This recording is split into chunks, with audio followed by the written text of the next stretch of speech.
In August of this year, the channel premiered a video called The World's Fastest Sedan, featuring the G-Power Hurricane. I have been working on another mini documentary that will be a part 2, intended to highlight another sedan that rivaled the G-Power Hurricane during this same era. Another tuned super saloon that exceeded speed records of over 220 miles per hour. However, there was a problem. This company did not just hold a single world record for one vehicle, they've broken world records several times over with various vehicles, even repeatedly breaking their own records when there were no contenders. It just didn't feel right making this company's Spec M episode a part of a series or sequel. Not only do they deserve their own episode, they need one just to cover half of their accomplishments as not only a manufacturer, but possibly the greatest aftermarket tuner in the world. This company is called BRABUS.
In the 1970s, a young auto enthusiast would capitalize on his insatiable passion for cars, founding a tiny company that would become internationally known. Starting from humble beginnings in the post-war German industry, selling coal from a horse cart, a man named Willy Bushman would start a business selling cars. Eventually, this business would expand to what was called Auto Bushman, a family-run dealership that specializes in the sale of Mercedes-Benz. Willy's wife, Rosemary, would specialize in the sale of insurance. It is said from a very young age that Willy's son, Bodo Bushman, would assist in the daily workings, gaining experience in sales, the automotive industry, and general entrepreneurship. Being a pure enthusiast with a specific liking of Stuttgart's finest, Porsche and of course Mercedes, Bodo had the desire to customize cars. But thinking completely ahead of his time, in the early to mid 1970s, none of the then available custom shops were able to grasp his vision or requirements. While working, Bodo would also study law and business administration, but he would soon drop his academic agenda to take his passion to the next level, making it his profession. It is then that Bodo's entrepreneur-trained mind and petrol-headedness recognized there was a gap in the market that needed to be filled. As reported, he believed more could be done to make the Mercedes platforms of the day sportier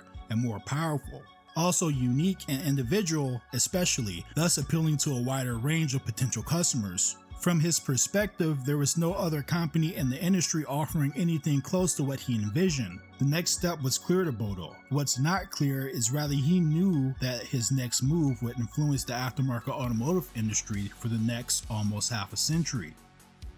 47 years ago, in 1977, Bodo Bushman founded BRABUS alongside his long-term friend and colleague Klaus Brockmann.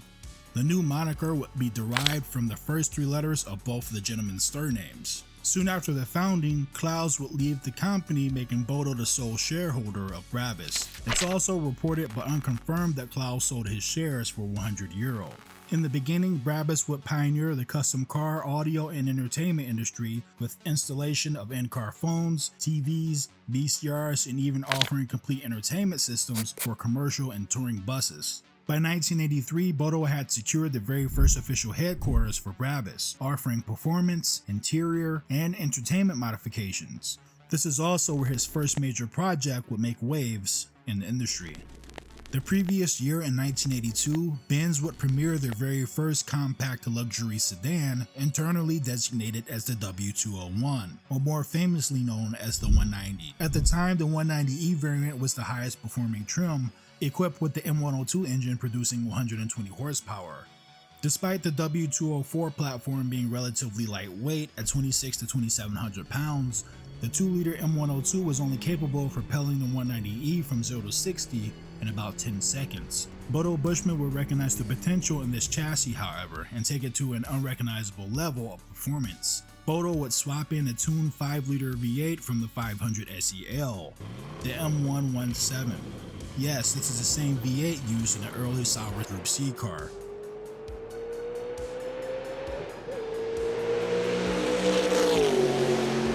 Throughout this timeline, we will repeatedly see Bodo's evident gift at sensing potential. As a refresher, the M117 was a single overhead cam iron black and aluminum head V8 with 2 valves per cylinder. It was essentially the German small block. Bodo just didn't swap the engine and call it a build though, he took even further steps to improve the power to weight ratio by modifying the brakes, suspension, and even the rear axle. This was the BRABUS 190E V8. Capable of 0 to 60 in 6 seconds, which was astonishing at the time, and there was no other 190E in the world like it. Even AMG had not put a V8 into a compact sedan until 15 years later, with the introduction of the W202 C43 AMG. Bodo had set the foundation for the BRABUS brand and its standing within the industry. It wouldn't be long before the company became noticed internationally, and the pioneering would continue. Much like in 1983 with this 190E V8, his next achievement would also inspire the development of future BRABUS supercars. In 1985, after developing an enhanced aero and suspension package for the W124 series Benz 230E, BRABUS was officially recognized as a Guinness World Record holder, having measured a drag coefficient value of only 0.26. For contrast, compared to well-known performance cars of the era, both the C4 Corvette and Ferrari F40 had drag coefficients of 0.34. According to BRABUS, the 0.26 was achievable with the use of their sport suspension system, as well as modifications to the front, rear bumpers, and side panels. The company will continue to gain traction and recognition, even garnering attention at the world's most significant international car shows. By the 1990s, the brand was a household name, and Bodo intended to push the boundaries even further. Starting the decade off with a bang, in 1992, BRABUS would reveal the M120 base 6.9-liter V12, outputting 509 horsepower and 518 foot-pounds of torque. They will premiere this power plant in the R129 SL, which was able to achieve nearly 190 miles per hour in a 0 to 60 of 5 seconds. Again, this was 1992. Compare that to the stock SL, which was 6 liters with an output of 389 horsepower.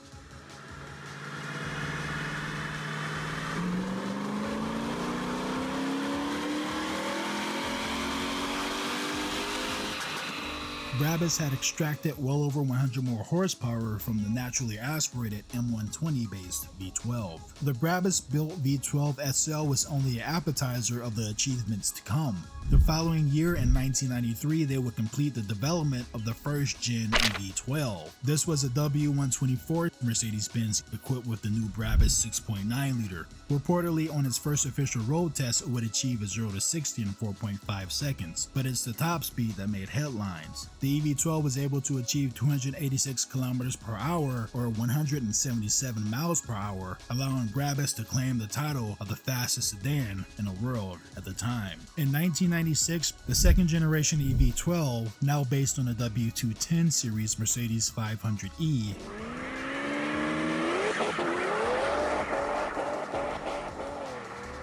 could use an even larger upgraded version of their V12, which would be a 7.3-liter, outputting 582 horsepower and 570 foot-pounds of torque. This new Gen 2 EV12 broke the Guinness World Record for fastest street legal sedan with an electronically limited 330 kilometers per hour or 205 miles per hour. The speed had only been limited because there was no tire yet in existence rated for such a heavy car at those higher speeds. Unsurprisingly, the team would revisit the R129 and upgrade their previous 6.9-liter to this new 7.3. The results were a 195 mile/hour roadster that was practically unparalleled in 1996. Pagani would eventually release the Zonda S, which shared the same power plant as the AMG SL73,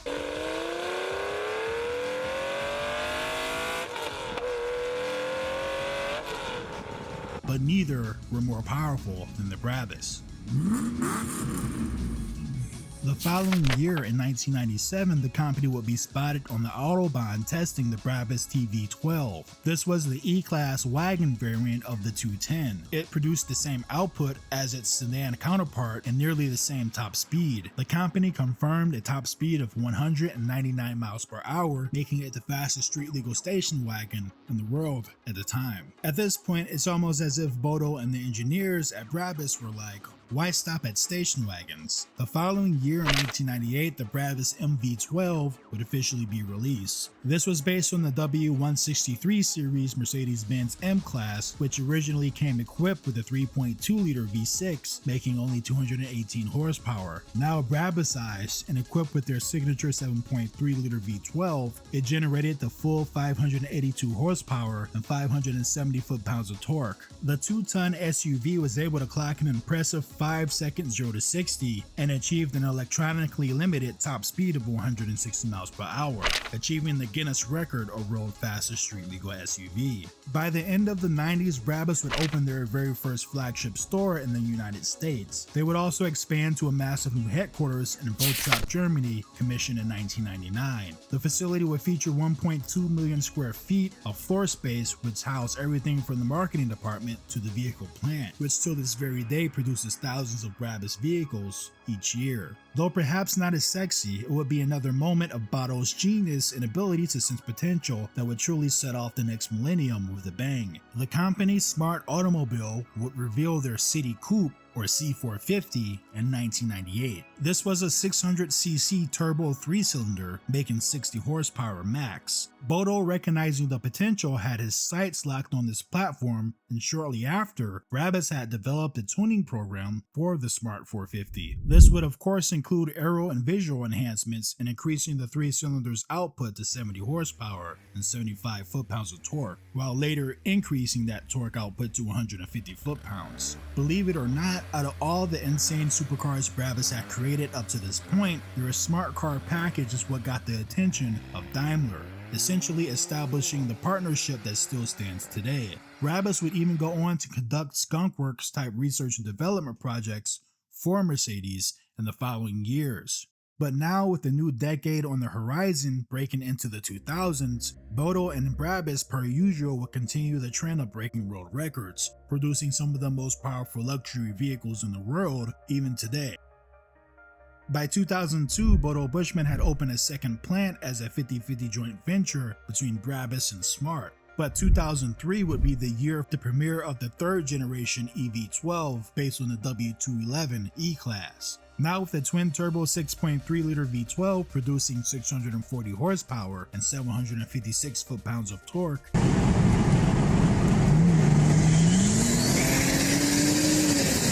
it would be the most powerful vehicle BRABUS had produced at the time, and also the fastest. In the summer of 2005, the third-gen EV12 had achieved 217 miles per hour at Nardo Speed Ring in Italy. BRABUS had broken their previous 1995 EV12 record, thus breaking their own Guinness World Record.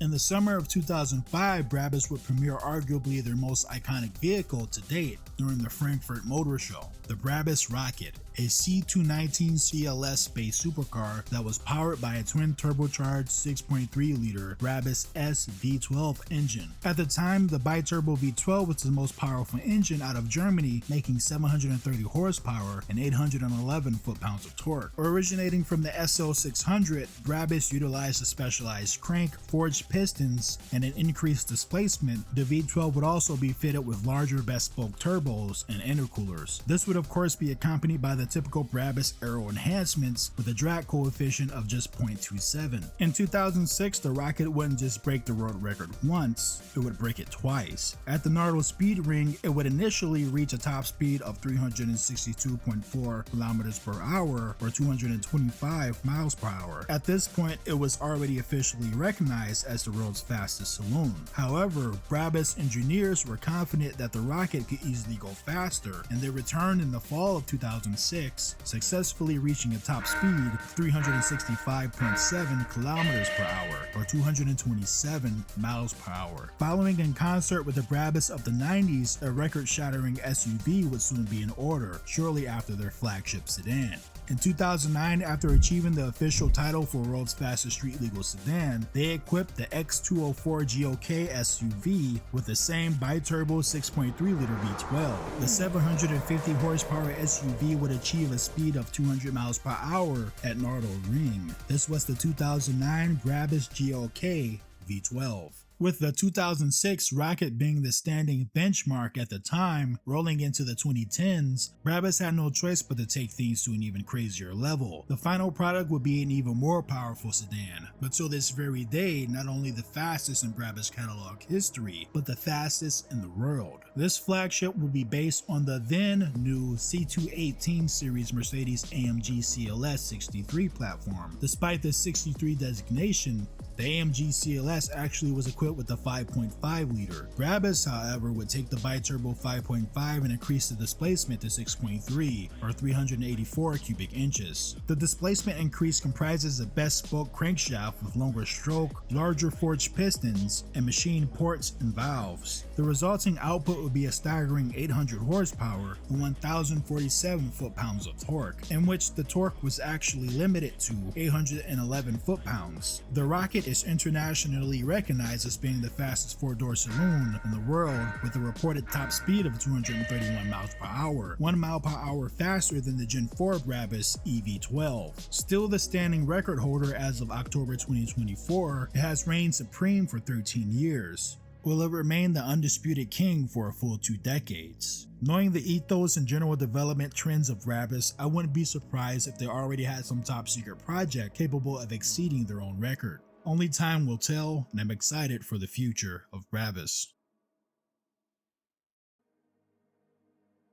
BRABUS vehicles are considered production due to them having their own distinguished BRABUS VIN numbers. And of course, there is no international law or regulation that defines the minimum number of units produced for a model to be considered a production vehicle. Even in FIA Motorsports, this number can be arbitrary. So in a technical sense, BRABUS has been manufacturing the fastest luxury sedans, wagons, and SUVs in the world for at least the past 2 decades. That's 200 mile per hour luxury barges with a 3-year warranty. If you're not already aware, unfortunately, the legend himself, Bodo Bushman, passed away in April of 2018 at the age of 62 years old. He is remembered as a pioneer and a visionary that dedicated his life to the industry. Here at Specum, he is considered a tuning legend amongst the likes of men like Callaway, Roof, Carroll Shelby, and so many others. Bodo's legacy and passion lives on through BRABUS and son Constantine, who would assume the role of CEO in 2019, upholding the same level of enthusiasm, passion, and vision as his father. To honor Bodo, in 2023 the team would premiere the limited 25-unit BRABUS 750 Bodo Edition. As stated by BRABUS themselves, far more than an homage, it is a modern retelling of a story that defines BRABUS at its very roots. The legend is back, because legends never die. Over 10 years following the infamous Rocket 800 benchmark that still stands today, BRABUS has continued to make history in other ways. Their global expansion now encompasses 6 manufacturing plants. The BRABUS Classic division is launched. The first Porsche-based BRABUS product will be officially revealed in 2022. BRABUS Marine is founded, collaborating with Finnish builder Axopar Bolts. The first Rolls-Royce, Range Rover, and even KTM-based products will follow suit. Through their subsidiary StarTech, we will be able to see BRABUS design language in the Aston Martin realm. And probably the most impressive of all, not even a full month before publishing this documentary, in October of 2024, BRABUS would premiere a unique supercar based on the AMG GT 63, but crafting the body entirely from exposed carbon fiber. It is called the Rocket GTS, and it actually shares little in common with the GT 63, meaning hardly any of the body or even glass panels. It's a shooting brake super wagon design that sent shockwaves through the industry. GT. The GTS uses a hybrid powertrain with an output of 986 horsepower and 922 foot-pounds of torque that's limited to 774. This Hyper GT car is the latest chapter in the Rocket legacy and completely stands out from the entire industry. Bodo would be proud. This was just scratching the surface of the accomplishments of Bodo Bushman and BRABUS, but I hope you all found these highlights intriguing. The video was a bit of a challenge, but I also hope it kept you interested to the end. I appreciate every one of you, and more stories are on the way. Thanks again, fellow enthusiasts. Until next time.